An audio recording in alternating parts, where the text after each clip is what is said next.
I'm pretty sure in an old man who loves motorcycle and fishing shirt Switzerland. Or another European country near France.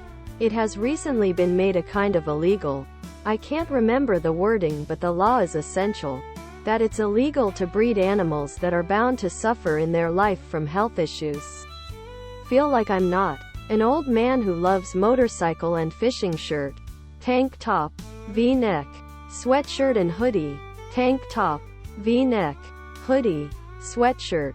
In fact, on the topic of an old man who loves motorcycle and fishing shirt crufts. UK Dog Show, breeding competition. That one year a dog won the title Best in Show. AKA, the best form of a breed the judges had seen. Despite the fact that the dog had needed facial surgery to be able to breathe and needed to sit on an ice pack so as to not overheat. Imagine that. The best dog in the show was such a good dog, such a fit and healthy animal, that without human surgery and constant attention it would die.